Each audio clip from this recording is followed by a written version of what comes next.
Next up, we have Mrs. Benitez. Bonadies. I'm sorry. Renita Bonadies. Good evening. This is my sixth board meeting for the record. I did receive a letter from Mr. Sharo, and in it he mentioned his oath. And so I asked him for a copy of the oath of office that he referenced. His response was, I really do not need to provide my personal education certificate to you. That is a bit much, asking for my personal information. He reviewed his certificate, didn't see too much personal information, so he attached it. There's nothing personal other than his signature and the oath which he signed, which also asks him to commit to upholding and following a code of ethics. All educators take such an oath and sign it and record it with the school district and the Department of Education. No personal information on such certificate. On the other hand, my husband and I met with John Hatfield last week, and I appreciate him taking the time to meet with us. One thing he asked me was if I was vaccinated. Now, I'm not the least bit sure why an elected official felt he had the right to ask me a personal medical question, as it certainly should have no bearing on meeting with me or speaking at these meetings. I would say this, Mr. Sharo, was more than a bit much of my personal information to be requested for the record.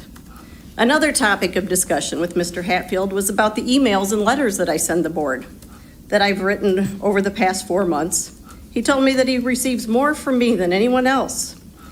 And then he said he tried to read the letters, but they make no sense. They're all over the place, and he can't follow them. He also said that I referenced some non-credible sources, so he didn't really check them out. Yet I have heard multiple requests over several months for the sources that Mr. Sharo uses as a desire to work with him on his mask decisions, but have seen no evidence of these sources. Then I was asked if anybody reads my letters before I send them to the board, and I said I actually do. Then he looked at my husband and asked him if he reads my letters before I send them to the board. It was as though I need approval from my husband to send letters to this board. So if anyone here would like copies of my emails or would like to proof future ones before I send them to the board, feel free to contact me.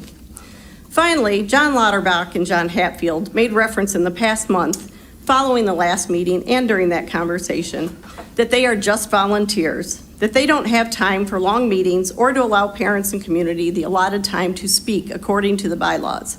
I'm confused as to why people would run for an elected position if they're not willing to put in the time required to do the job properly, lawfully, and according to their oaths. Perhaps you do not belong on this board. All of you are welcome to resign if you do not have time for your elected position. We need community committed to serving the children of this community, not hidden agendas and indoctrination.